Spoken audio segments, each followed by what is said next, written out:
Bismillahirrahmanirrahim. Assalamualaikum warahmatullahi wabarakatuh.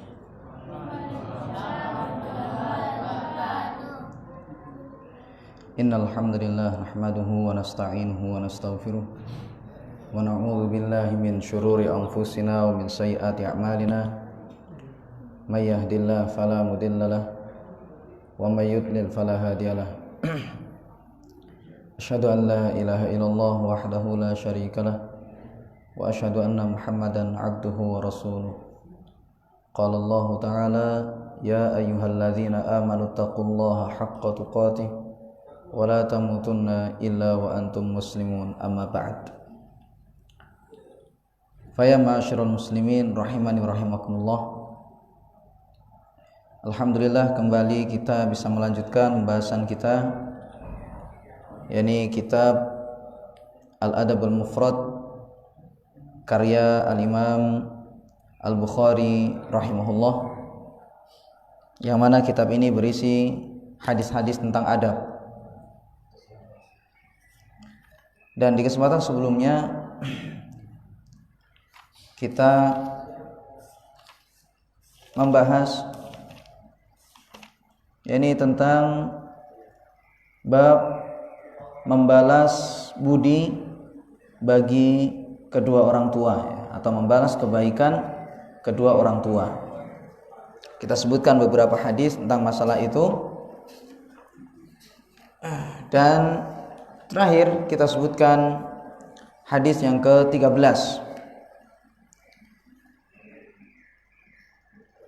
yaitu seseorang datang kepada Nabi SAW untuk berbaiat kepada beliau agar ikut berhijrah kepada beliau menuju Habasyah. Sedangkan dia meninggalkan kedua orang tuanya menangis karena belum siap membiarkan kepergian anaknya menuju Habasyah. Maka Rasulullah SAW mengatakan, irji' ilaihima wa adhikhuma kama abkaitahuma. Pulanglah engkau kepada kedua orang tuamu dan buatlah keduanya tertawa sebagaimana engkau telah membuat keduanya menangis. Kemudian di kesempatan ini kita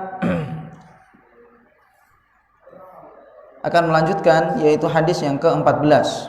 Dan hadis yang ke-14 ini jemaah sekalian serupa sekali dengan hadis Abu Hurairah sebelumnya, yaitu pada hadis yang ke-12. Dalam hadis yang ke-12 itu sanadnya dhaif. Namun hadis tersebut dia memiliki dasar karena ada di dalam riwayat yang lain yang menunjukkan bahwasanya hadisnya itu hasan. Hadis yang lain yang derajat hadisnya itu hasan. Sehingga ini menunjukkan bahwasanya hadis yang ke-12 itu meskipun sanadnya dhaif, namun dari sisi isinya maknanya itu benar. Pada hadis yang ke-14, Al-Imam Al-Bukhari rahimahullah mengatakan, haddatsana Abdurrahman Ibnu Syaibah qala akhbarani Ibnu Abil Fudaik qala haddatsani Musa an Abi Hazim anna Aba Murrata maula Ummi Hani'in binti Abi Talib akhbarahu annahu rakiba ma'a Abi Hurairah ila ardihi bil Aqiq. Kata Imam Al-Bukhari rahimahullah telah mengajarkan kepada kami Abdurrahman bin Syaibah. Dia berkata telah mengabarkan kepadaku Ibnu Abi Fudaik. Dia berkata telah mengajarkan kepadaku Musa dari Abi Hazim bahwasanya Abu Murrah maula Ummi Hani binti Abi Talib telah mengabarkan kepadanya bahwasanya dia pergi bersama Abu Hurairah menuju negerinya yang ada di Aqiq. Fa idza dakhala ardahu saha bi a'la sautihi. Maka apabila Abu Hurairah itu masuk ke negerinya, tempat tinggalnya gitu, atau komplek gitu ya kurang lebih ya. Soha, maka beliau meninggikan suaranya, ya, soha bi'a'la sautihi, dia mengangkat suaranya seraya mengatakan alaikis salamu wa rahmatullahi wa barakatuhu ya ummatah. Salam dan rahmat Allah semoga tercurahkan kepada engkau wahai ibunda, serta keberkahan Allah semoga senantiasa menyertaimu wahai ibunda. Ini kata Abu Hurairah. Taqulu, ibunya pun mengatakan wa alaikas salamu wa rahmatullahi wa barakatuhu. Ibunya kembali menjawab, ya, dan salam serta rahmat Allah serta keberkahannya senantiasa semoga menyertaimu wahai anakku. Yaqulu rahimakillahu rabbaitini saghiran. Abu Hurairah mengatakan, yang berdoa, semoga Allah merahmati engkau wahai ibunda sebagaimana engkau telah mendidikku ketika aku masih kecil. Fataqulu, kemudian ibunya pun mengatakan, ya bunayya wa anta fajazakallahu khairan wa radiya anka kama barartani kabiran. Ibunya pun mengatakan, wahai Ananda, gitu ya, anakku, dan engkau demikian pula, semoga Allah membalas engkau dengan kebaikan, dan semoga Allah meridhai engkau sebagaimana engkau berbakti kepadaku ketika engkau sudah dewasa. Qala Musa, ya, seorang perawi di sini mengatakan, kana ismu Abi Hurairah Abdullah ibn Amr. Ya, dahulu namanya Abu Hurairah adalah Abdullah bin Amr. Dari kisah ini jemaah sekalian, ya, karena kisah ini sudah kita ceritakan sebelumnya, ya, intinya adalah Abu Hurairah apabila dia datang kepada ibunya, maka dia selalu mengucapkan salam terlebih dahulu. Sebagaimana Abu Hurairah ketika mau masuk rumah, ya, kepada ibunya, ya, maka dia selalu salam terlebih dahulu. Ketika dia mau berangkat pergi keluar, maka Abu Hurairah juga mengucapkan salam kepada ibunya, dan kemudian dijawab oleh ibunya. Nah, di dalam hadis ini juga di sini ada doa antara anak dan ibu. Ibunya mendoakan kebaikan kepada Abu Hurairah atau untuk Abu Hurairah, dan Abu Hurairah pun mendoakan kebaikan untuk ibunya, gitu. Jadi ibunya mendoakan kebaikan untuk Abu Hurairah, Abu Hurairah mendoakan kebaikan untuk ibunya. Dan ini yang hendaknya kita tiru jemaah sekalian, yaitu saling mendoakan. Ya, saling mendoakan. Di dalam suatu hadis, Nabi SAW bersabda, salasu da'watin mustajabatin la syakka fihinna. Kata Nabi SAW, ada 3 doa yang mustajab, yang tidak diragukan lagi di dalamnya. Artinya pasti doa ini dikabulkan oleh Allah Subhanahu wa taala. Ya, jadi ingat bahwasanya kata Nabi SAW, ada 3 doa yang mana doa ini pasti diijabah oleh Allah, pasti dikabulkan oleh Allah, dan Allah tidak akan menolaknya. 3 doa ini. Yang pertama yaitu adalah da'watul mazlum, doanya orang yang terzalimi. Kemudian wa da'watul musafir, dan doanya orang yang musafir. Wa da'watul walidi ala waladihi, dan doanya orang tua atas anaknya. Jadi ini adalah 3 doa yang tidak akan ditolak oleh Allah Subhanahu wa taala, ya, artinya pasti akan dikabulkan oleh Allah. Yang pertama yaitu adalah doanya orang yang terzalimi. Makanya ini jemaah sekalian, kita harus hati-hati sekali. Jangan sampai ya kita ini berbuat zalim kepada orang lain, kemudian habis itu dia berdoa buruk. Karena doanya itu pasti dikabulkan oleh Allah. Makanya dalam hadis Nabi SAW bersabda, wattaqi da'watal mazlum fa innahu laisa bainaha wa bainallahi hijabun.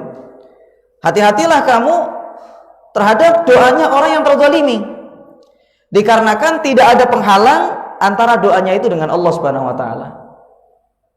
Makanya kita ini jaga tutur kata kita sama orang. Ya, kalau seandainya ya kita ini ada masalah dengan orang, ya, Ada masalah dengan orang, segera sudah minta maaf.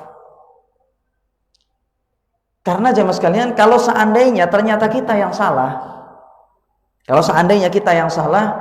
kemudian habis itu orang itu yang kita zalimi ya, dia mendoakan keburukan pada kita, maka ingatlah dalam hadis ini ya, wattaqi da'watal mazlum. Hati-hati kamu dengan doanya orang terzalimi. Sampai-sampai para ulama jelaskan, kalau seandainya orang yang terzalimi itu adalah orang kafir, misalnya ini ya, yang terzalimi itu adalah orang kafir, bukan orang Islam, maka kata para ulama, doanya pun juga akan mudah dikabulkan oleh Allah. Karena dia pada saat itu terzalimi, dia dikabulkan doanya oleh Allah Subhanahu wa taala karena dia kondisinya dalam kondisi terzalimi. Dan orang ini doanya akan mustajab. Ya, bisa mencelakakan. Ya, kalau seandainya misal ya, dia sudah ngomong, mudah-mudahan hancur hidupmu, ya naudzubillah min dzalik. Mudah-mudahan kamu tidak sukses, mudah-mudahan kamu kecelakaan, mudah-mudahan. Ini jemaah sekalian berbahaya sekali. Sampai-sampai juga ulama mengatakan, bahkan celakanya perbuatan zalim itu lebih cepat daripada doanya orang yang terzalimi. Makanya kadang ada orang dizalimi, dia tidak berdoa kepada Allah, tetapi Allah langsung balas sama orang yang berbuat zalim itu, langsung dibuat celaka oleh Allah Subhanahu wa taala. Padahal orang yang terzalimi itu belum sempat berdoa, belum mengatakan semoga kamu celaka, semua belum. Tapi Allah Subhanahu wa taala kadang ya, langsung membalas seketika itu juga. Ya, sebelum orang yang terzalimi itu memohon kepada Allah ya, agar orang yang berbuat zalim itu celaka. Wa da'watul musafiri. Yang berikutnya yaitu adalah doanya orang yang musafir. Karena di dalam hadis dikatakan bahwasanya fa innas safara atau as-safaru qit'atun minal adzab. Yang namanya safar itu adalah hampir dikatakan azab sudah. Ya, bagian dari azab, siksa, potongan dari azab. Karena kalau seorang itu dia mau mengadakan perjalanan jauh, ya, itu biasanya dalam kondisi payah, kesulitan, banyak yang harus disiapkan. Dan juga kalau kita lihat kadang ya, meskipun ya orang safar itu meskipun kendaraannya ini misalnya kereta, misalnya ini sudah kereta kan itu kan enak, ada AC-nya, ya di dalamnya itu nyaman, kendaraan gak ada geronjalan misalnya. Tapi jemaah sekalian, bagaimanapun juga ketika orang itu kondisinya safar pasti payah. Misalnya persiapan dulu ketika di rumah, barang-barangnya kadang yang sudah ketika mau berangkat kadang ya, ketika mau berangkat kadang kesungsal. Artinya hilang tiba-tiba itu, mau berangkat dicari-cari tidak ada. Belum lagi misalnya khawatir ketinggalan kereta. Apalagi misalnya ketika sudah bayar mahal ya, misalnya ya. Ketika mau berangkat, oh ternyata sepurnya hampir apa? Berangkat. Atau mungkin kadang juga berangkat duluan sudah, padahal sudah bayar. Nah, jadi orang yang safar itu payah memang. Ketika di dalam misalnya, kita di sana di dalam kereta ini misal ya, safar dalam kereta misalnya. Ketika di dalam safar itu kita nggak kenal dengan orang-orang yang ada di sekitar kita. Apakah orang itu baik, apakah orang itu jahat, kita nggak tahu. Dan kita berada di situ di tengah-tengah orang yang sama sekali kita nggak kenal sama mereka ini. Makanya kan sunnahnya ketika kita safar itu jangan sendirian. Hendaknya ada kawan gitu. Sunnahnya itu jangan sendirian. Jadi hendaknya sama kawan. Karena memang banyak sekali juga ancaman-ancaman ketika seorang itu di tengah-tengah safar. Ya, ada orang kadang misalnya katanya ya mau ngasih minum gitu kan. Kadang itu ternyata bisa saja itu adalah seorang yang mau menghipnotis atau mau merampok kita, mau merampas barang-barang kita. Kadang juga jemaah sekalian, ketika ada orang misalnya ya, ini ketika kita lapar-laparnya atau ketika kita lagi haus di dalam kereta ini, misal ini contohnya. Ketika lagi haus atau ketika lagi safar, ada orang nawarin. Kadang kan gitu kan mau beli apa, jual apalah makanan atau minuman. Kita pada saat itu sangat butuh sekali. Tapi ternyata ketika kita mau beli, dikasih tahu harganya mahal sekali. Karena kita nggak tahu sebelumnya itu harganya berapa. Dan itu ternyata harga yang ada di dalam harga yang mereka pakai itu sudah tidak seperti harga pada umumnya. Jadi harganya itu kadang dimahalin gitu. karena dilihat orang ini butuh pasti beli, akhirnya harganya mahal.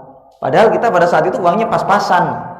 Ya kalau seandainya kaya pun juga dia bagaimanapun juga ya merasa tidak layak dengan harga itu gitu. Berat, ada beratnya. Dan masih banyak sekali ya ketika seorang safar itu selalu banyak sekali ujian di dalamnya. Makanya di dalam hadis ini dikatakan bahwasanya doanya orang yang safar itu mustajab. Makanya ketika jenengan misalnya di tengah-tengah safar, ya itu hendaknya perbanyak doa sudah. Kalau seandainya ekonominya pas-paskan, ya misalnya ini pas-pasan ekonominya, ketika safar doa sudah supaya dicukupi oleh Allah Subhanahu Wa Taala. Ketika misalnya banyak hutang, ya misalnya banyak hutangnya itu, sudah ketika safar berdoa sama Allah, ya insya Allah Allah akan kasih kemudahan dan Allah akan kabulkan doa kita itu. Ketika punya masalah di rumah ya, dengan keluarga, dengan tetangga, dengan saudara, punya masalah, maka ketika safar itu hendaknya dimanfaatkan. Kita berdoa kepada Allah Subhanahu Wa Taala sebanyak-banyaknya, ya, sebanyak-banyaknya. Dan Allah Subhanahu Wa Taala itu senang kalau seandainya ada hambanya itu yang selalu berdoa kepadanya. Dan bahkan Allah Subhanahu Wa Taala itu murka kalau seandainya hambanya itu tidak mau berdoa kepada Allah. Kemudian yang berikutnya yaitu adalah doanya orang tua atas anaknya. Dikatakan di sini dakwatul walidi ala waladihi. Doanya orang tua atas anaknya. Kalau seandainya pakai Allah jemaah sekalian, ya biasanya kalau pakai Allah itu maksudnya adalah doa keburukan. Makanya ini hati-hati ya. Hati-hati orang tua itu kalau doain anaknya. Kadang sebagian kita itu nggak sabar kan orang-orang tua ini. Ketika anaknya misalnya rewel segala macam, kadang didoain buruk, goblok, bodoh, itu kan, setan, macam-macam. Maka kalau seandainya jamaah sekalian, anak kita itu seperti yang kita ucapkan tadi, siapa yang susah nanti? Kan itu. Anaknya dijadikan bodoh, siapa yang repot? Ya orang tuanya. Apalagi belum lagi dikatakan oleh orang-orang sekitar, ini orang tua gimana? Anaknya nggak dididik, anaknya nggak diajarin. Padahal selama ini memang orang tuanya mendoakan keburukan terus sama anaknya. Disekolahkan kemana? Kalau memang Allah jadikan bodoh, dia ya bodoh. Dimondokan kemana-mana sudah, ya disekolahkan. Kalau sudah Allah kabulkan doa kita yang buruk tadi itu, siapa yang repot? Anaknya repot, orang tuanya pun juga repot. Apalagi misalnya orang tua seperti tadi itu kadang mengatakan sama anaknya, dasar setan. Ini jemaah sekalian hati-hati. Kalau seandainya di situ diamini sama malaikat, apa yang terjadi kalau seandainya anaknya itu akhlaknya seperti setan? Setan nggak ada kebaikannya. Setan itu sifatnya hasad, dengki, sombong, iri kan itu, benci. Nggak ada baiknya setan itu. Sehingga kalau seandainya orang tua mendoakan anaknya seperti ini supaya akhlaknya seperti setan, ya selain yang repot itu adalah anaknya, nggak bisa jadi orang baik, ya orang tuanya juga hancur, nama baiknya rusak kan gitu.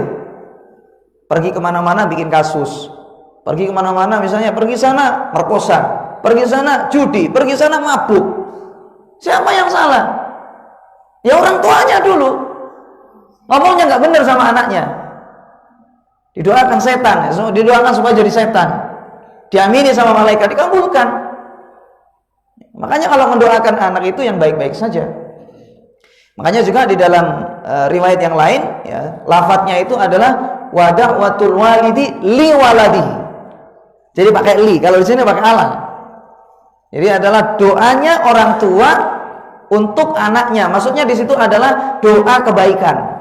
Itu juga mustajab. Makanya seburuk apapun anak kita ya, serewel apapun itu maksudnya, senakal apapun, doakan kebaikan. Mudah-mudahan dapat hidayah. Ketika lagi rewel misalnya nangis ya, Masya Allah anak soleha, anak soleh. Ya bisa saja dengan doa kita seperti yang sederhana seperti itu, Allah kabulkan langsung. Apa susahnya bagi Allah? Daripada kita mendoakan keburukan, lebih baik kita doakan kebaikan anak kita itu. Kalau seandainya anak soleh, anaknya ibadah juga gampang, mudah sekali melakukan kebaikan, bermanfaat untuk manusia, orang tuanya pun diangkat derajatnya, kan gitu. Betapa banyak orang itu jemaah sekalian, dia mendapatkan derajat yang tinggi di surga, itu bukan karena amal dia, tetapi karena anak solehnya. Dalam suatu hadis dijelaskan, ada seseorang, dia di surga itu mendapatkan derajat yang sangat tinggi sekali, dan dia pada saat itu nggak tahu sebab apa dia itu oleh Allah dimasukkan ke dalam surga yang derajatnya itu sangat tinggi sekali. Dia nggak tahu itu. Mungkin wallahu ta'ala bisa saja pikir dia itu tidak sebanding dengan amal dia ketika di dunia. Kalau kita hitung-hitung ya mas sekalian, kita ini antara santai-santainya dengan ibadah, kayaknya wallahu ta'ala itu banyakan santainya, kayaknya ya. Kalau dihitung-hitung kan gitu, tidurnya 8 jam kan, tidur 8 jam, kemudian habis itu belum lagi misalnya ini ngobrol sama kawan, ya kan? Kemudian habis itu belum lagi buka apa namanya itu, medsos, belum lagi nanti pergi nongkrong sana ngobrol sini, ibadahnya nanti paling sholat jamaah ke masjid. Ketika adzan baru berangkat ke masjid, selesai sholat jamaah di masjid, habis itu pulang ngobrol lagi. Banyak sekali waktu yang kita gunakan untuk hal-hal yang bukan ibadah gitu. Jadi jamaah sekalian, sampai ya ini orang ini jamaah sekalian, dia heran kenapa pada saat itu kok diangkat derajatnya oleh Allah Subhanahu wa taala di surga dengan derajat yang sangat tinggi sekali. Maka akhirnya dia mengatakan, "Ya Rabbi, ya Allah, ini dari mana kiranya? Kenapa engkau mengangkat aku di dalam surga ini dengan derajat yang sangat tinggi?" Maka dikatakan ya kepadanya, bistighfari waladikalaka. Ini adalah karena istighfar anakmu untuk kamu. Jadi dia selama ini jemaah sekalian masuk surga dengan derajat yang tinggi itu bukan karena amal dia ternyata, tetapi karena anaknya yang soleh, anaknya yang baik, anaknya yang soleh, anaknya yang berbakti, itu mendoakan kebaikan untuk orang tuanya itu, beristighfar kepada Allah, meminta kepada Allah supaya Allah Subhanahu wa taala mengampuni dosa-dosanya. Sebab itu ternyata dia diangkat derajatnya oleh Allah Subhanahu wa taala. Jadi bukan karena amal dia selama ini, makanya dia heran. Kenapa ini kok tiba-tiba derajatnya kok tinggi sekali di surga ini? Ternyata bukan karena amal dia selama ini, tapi karena anaknya dia yang soleh itu, yang mendoakan kebaikan untuk dia. Dia mintakan ampun kepada Allah Subhanahu wa taala atas dosa-dosa orang tuanya. Nah, kalau seandainya jemaah sekalian, anak ini buruk gitu ya. Misalnya ini anak ini buruk, dia ini malapetaka sudah bagi orang tuanya. Bagaimana dia bisa mendoakan kebaikan untuk orang tuanya? Sedangkan selama ini, apalagi misalnya selama ini pikirannya itu dendam terus sama orang tua. Yang paling dia nggak suka orang tuanya misalnya. Naudzubillah min dzalik. Bagaimana seorang anak ini akan mendoakan kebaikan untuk orang tuanya? Sedangkan dia ketika ditanya, siapa orang yang paling kamu benci? Bapak saya. Siapa yang paling benci? Ibu saya. Gimana dia mau mendoakan kebaikan untuk orang tuanya? Makanya ini jemaah sekalian ya, dari hadis ini ya menunjukkan bahwasanya hendaknya kita itu mendoakan kebaikan saja untuk anak kita. Seburuk apapun, senakal apapun, doakan kebaikan, jangan ucapkan keburukan. Dan juga dari hadis ini pesan bagi anak, jangan macam-macam sama orang tua. Karena sang anak ini kalau seandainya orang tuanya sudah murka, orang tuanya sudah mangkal, kemudian berdoa kepada Allah, ya Allah hancurkan, ya hancur anak ini jemaah.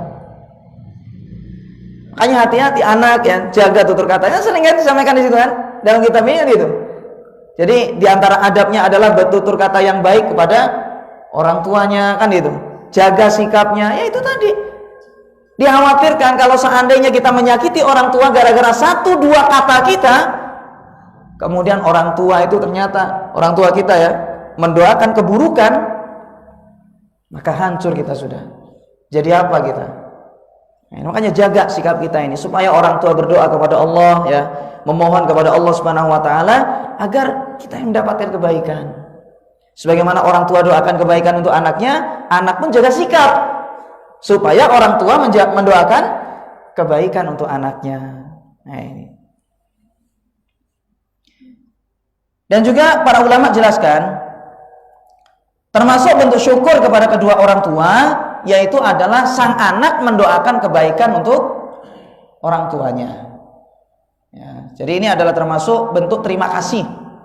Ya, bentuk terima kasihnya sang anak kepada kebaikan orang tuanya yaitu adalah mendoakan kebaikan untuk orang tuanya.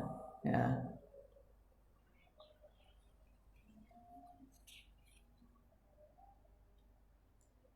Makanya di sini Abu Hurairah, ya, saling mendoakan. Ibunya mendoakan kebaikan, ya, untuk Abu Hurairah. Abu Hurairah pun juga mendoakan kebaikan untuk ibunya.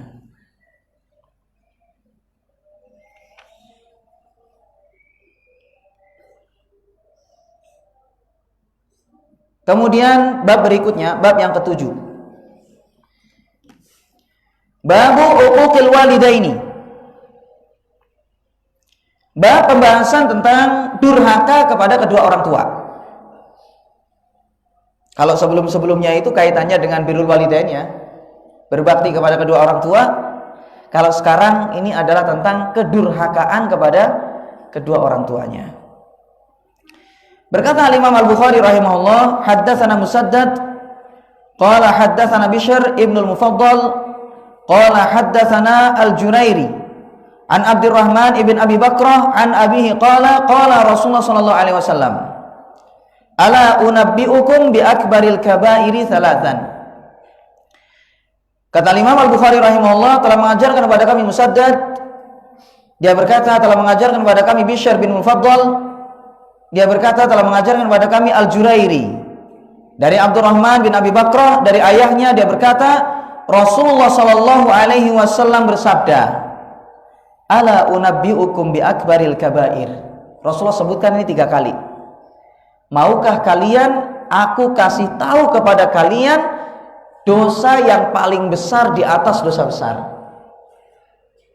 Kan dosa itu bertingkat-tingkat, jemaah. Ada dosa besar, ada dosa kecil. Nah, sekarang di sini dijelaskan oleh Rasulullah yaitu adalah dosa besar di atas dosa besar.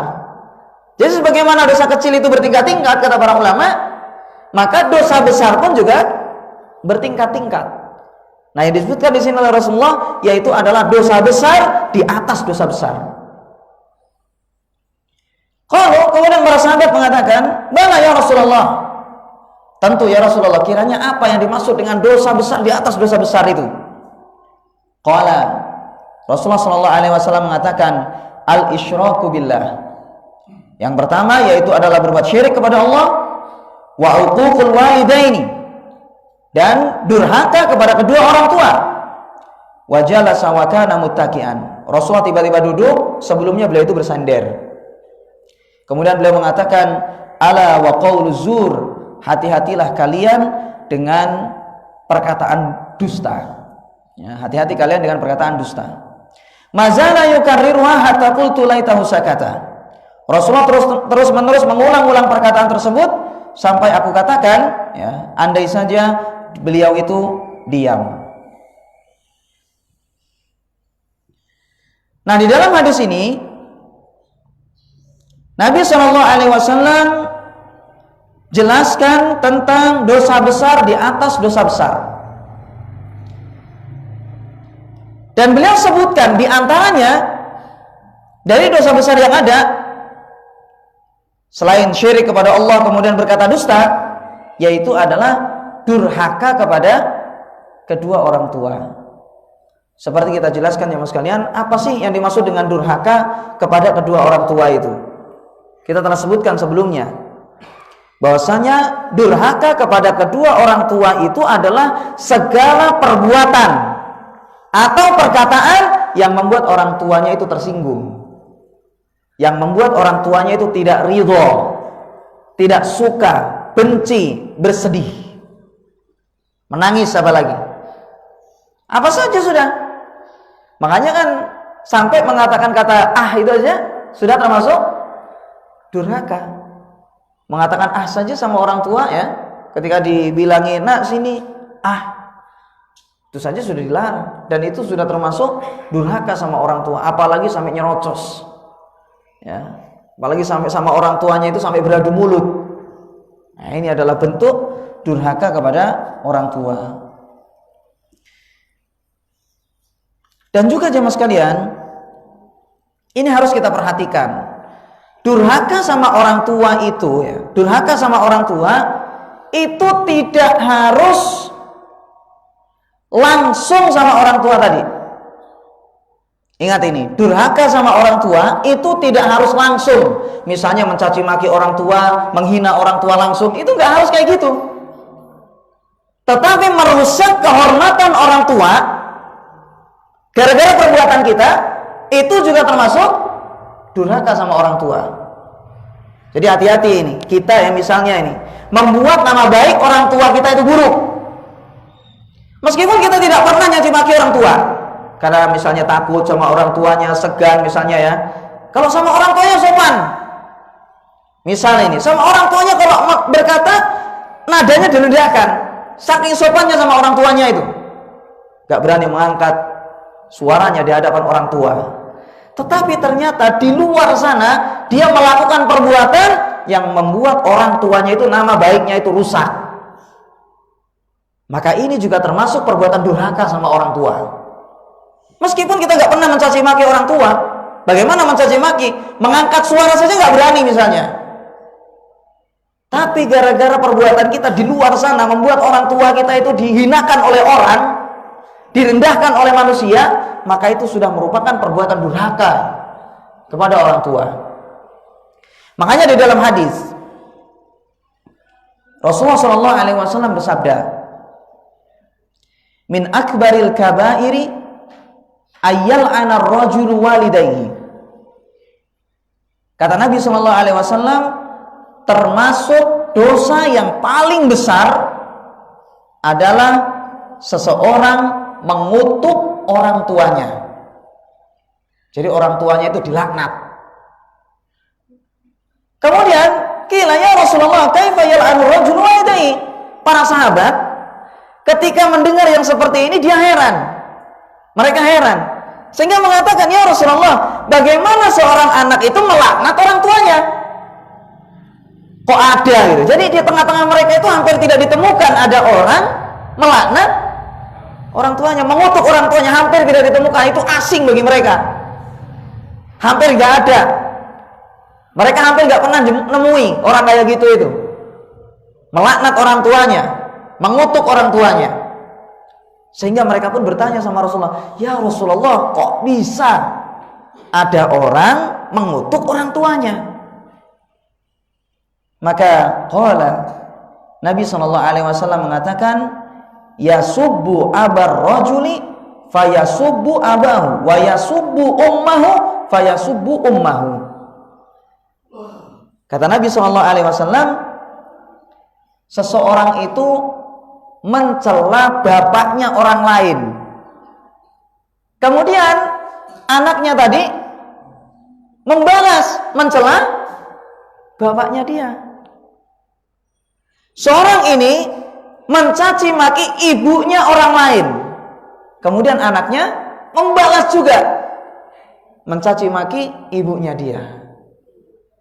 Jadi kasusnya di sini jamaah sekalian, orang ini yang dikatakan di situ telah melaknat, mengutuk orang tuanya, itu tidak secara langsung, tapi gara-gara perbuatan dia membuat orang tuanya itu dilaknat oleh orang lain. Gara-gara perbuatan dia, orang tuanya itu dicaci maki oleh orang lain, didoakan keburukan oleh orang lain. Maka itu sama saja dianggap bahwasanya sang anak ini telah melaknat langsung sama orang tuanya. Meskipun nggak langsung sama orang tua, caci maki, jelek ibu itu, dasar ayah buruk, bajingan misalnya, nggak langsung gitu sama orang tuanya. Tapi dia ngomong sama temennya, dasar bapakmu itu bajingan. Akhirnya anaknya ini balas juga, bapak kamu juga bajingan. maka itu sama saja seperti sang anak ini mencaci maki langsung sama bapaknya. Sehingga ini jamaah sekalian ya menunjukkan bahwasanya durhaka sama orang tua itu nggak harus seseorang itu langsung mencaci maki orang tuanya, nggak harus seperti itu. Tapi gara-gara perbuatan kita, perbuatan sang anak membuat orang tua ini nama baiknya buruk, nama baiknya rusak, kehormatannya hancur gara-gara sang anak ini, maka itu sudah merupakan perbuatan durhaka sama orang tua. Dan ini adalah termasuk dosa besar di atas dosa besar ya. Dosa besar di atas dosa besar.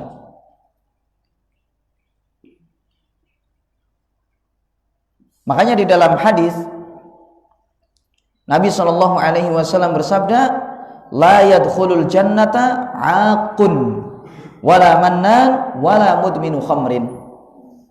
Dalam hadis yang lain, dalam hadis yang diriwayatkan oleh Imam Bukhari dan Muslim, Nabi SAW bersabda, tidak akan masuk ke dalam surga, tidak akan masuk surga seseorang yang durhaka kepada orang tuanya dan dia menyebut-nyebut pemberian, mengungkit-ungkit pemberian, wala mudminu khamrin, dan orang yang kecanduan minum khamr. Jadi 3 orang ini diancam tidak akan bisa masuk surga langsung. Jadi dia harus masuk ke dalam neraka terlebih dahulu. 3 orang yang disebutkan oleh Nabi SAW. Yang pertama yaitu adalah orang yang durhaka sama orang tuanya. Kemudian yang berikutnya yaitu adalah orang yang mengungkit-ungkit pemberian. Kemudian yang ketiga yaitu adalah orang yang kecanduan minum khamr. Ya, diancam dia ini harus masuk neraka dulu. Meskipun dia nanti suatu ketika masuk surga, tapi dia diancam harus neraka dulu. Harus neraka dulu.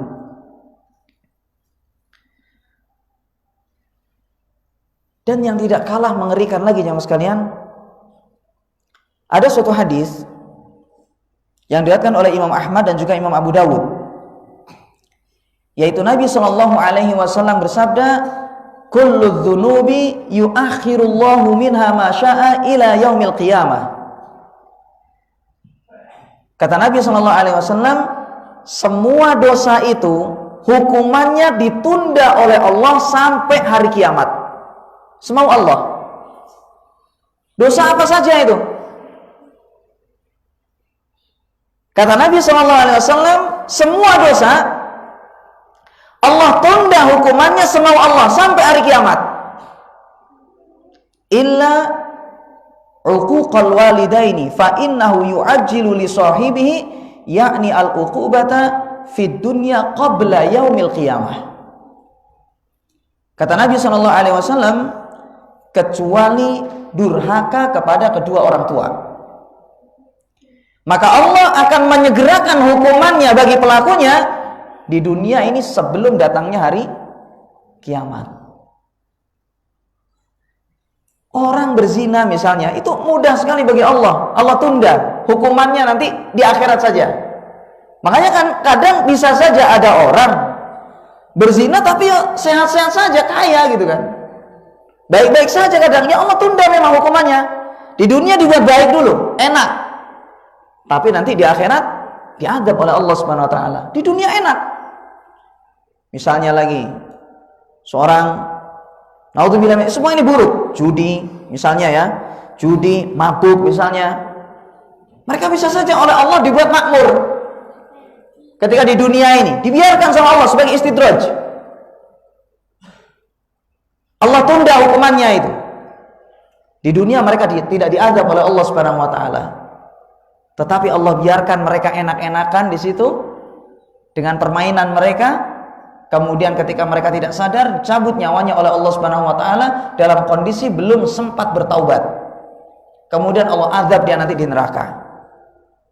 Intinya jamaah sekalian, bisa saja Allah tunda azabnya, nggak langsung di dunia ini. Tetapi kalau durhaka sama orang tua ini disebutkan dalam hadis ini, maka pasti Allah Subhanahu wa taala akan menyegerakan hukumannya terhadap pelakunya ini di dunia ini. Makanya orang kalau sudah durhaka sama orang tua, nggak ada berkahnya. hartanya nggak berkah. Kaya tapi sulit bersedekah. Kaya tapi untuk apa? Biaya penyakit. Hartanya banyak tapi nggak dibuat seneng-seneng. Tapi selalu dia gunakan untuk mengobati penyakitnya dia. Kaya tapi tidak digunakan untuk ketaatan. Tuh jalan-jalan sana, jalan-jalan sini, bahkan naudzubillah min dzalik, hartanya hanya digunakan untuk kemaksiatan saja. Sehat badannya, tapi maksiat terus. Hartanya digunakan untuk itu. Kenapa? Bisa saja itu karena dia sudah durhaka kepada orang tuanya, sehingga keberkahannya itu hilang. Ibadah sulit, kerjaannya ngamuk-ngamuk terus, gak ada rasa syukur dalam hatinya, selalu gak merasa puas, merasa kurang terus. Kerja sehari semalam sampai meninggalkan kewajiban. Ketika ada orang azan, gak didengerin, karena memang hidupnya gak ada berkahnya. Gara-gara dia durhaka sama orang tuanya, sehingga hidupnya gak ada dalam ketaatan. Tetapi yang dia lakukan adalah maksiat, maksiat, dan maksiat. Sama keluarganya tengkar terus, gak mari-mari, tengkar terus. Kalau nggak sama istrinya, sama anaknya. Kalau nggak sama tetangganya. Kalau tidak, sama kawannya. Nggak ada selesainya. Rusak hidupnya itu. Karena Allah maunya seperti itu. Allah segerakan azabnya sebelum azab yang ada di akhirat. Di dunia dia sengsara karena mendapatkan azabnya. Di akhirat pun dia juga mendapatkan kesengsaraan karena dia mendapatkan azab yang Allah berikan kepada dia. Nah, ini bahayanya durhaka sama orang tua. Sudah azan? Azan, sudah. Terakhir jemaah sekalian, pesan terakhir. Pesan terakhir. Ada dalam hadis. Cuman hadis ini jemaah sekalian ini diperselisihkan oleh para ulama tentang kesahihannya gitu ya. Ada kalanya dia ini hadisnya kadang marfu, kadang dia itu mauquf. Tapi intinya di sini masih diperselisihkan akan kesahihan hadis ini. Cuman kita jadikan di sini sebagai motivasi saja, supaya kita ini menjaga sikap. Ada tempat namanya Al-A'raf, ya, disebutkan dalam hadis Ibnu Abbas. Ada tempat namanya Al-A'raf, di akhirat itu namanya Al-A'raf, tempat ini. Ditanya tentang orang-orang yang berada di Al-A'raf ini. Faqala ammal a'rafu, Ibnu Abbas mengatakan adapun al-a'raf fahuwa jabalun bainal jannati wan nar. Al-a'raf ini adalah suatu bukit yang berada di antara surga dan neraka. Jadi ini surga dan neraka misalnya. Jadi al-a'raf itu ada di tengah-tengah sana. Kemudian kata Ibnu Abbas, wa inna ma sumyal a'rafu li'annahu musyrifun 'alal jannati wan nar. Dia itu dinamakan dengan al-a'raf karena dia itu meninggi, ya, menggunduk gitu di atas surga dan neraka. Wa alaihi asjarun wa thimarun wa anharun wa uyunun. Di Al-A'raf ini terdapat pepohonan, buah-buahan, dan juga mata air. Di Al-A'raf ini. Wa ammar rijalu alladzina yakununa alaihi fahum rijalun kharaju ilal jihadi bi ghairi ridha abaihim wa ummahatihim fakutilu fil jihadi. Adapun penghuni-penghuninya yang ada di dalam Al-A'raf ini, di suatu bukit yang ada di surga, antara surga dan neraka tadi, ya, bukit yang ada di antara surga dan neraka, maka penghuninya itu adalah orang-orang yang keluar menuju jihad, perang di jalan Allah, tetapi tidak mendapatkan keridhaan dari ayah dan ibunya. Ibunya nggak ridho, bapaknya nggak ridho. Dia melakukan jihad itu, berangkat jihad. Fakutilu fil jihad. Namun dia tetap berangkat dan akhirnya dia mati di medan perang. Mati dia itu di medan jihad. Tetapi ingat, dia sebelumnya tidak mendapatkan ridho dari orang tuanya. Famana'ahum al-qatlu fi sabilillahi an dukhulin nar. Maka karena dia mati di jalan Allah, akhirnya dia pun tidak masuk ke dalam neraka karena dia mati syahid, mati di medan jihad, sehingga seseorang ini pun tidak masuk ke dalam neraka. wa mana'ahum uququl walidi an dukhulil jannati. Dan durhakanya dia kepada kedua orang tuanya tadi, berangkat jihad tanpa izin, itu menghalangi dia untuk masuk ke dalam surga. Jadi orang ini ngambang. Ya, ini dalam satu riwayat. Dan juga disebutkan, ya mas kalian, termasuk hukuman yang Allah berikan kepada orang yang durhaka sama orang tuanya ini, Allah buat ketika dia itu di alam barzakh, ya.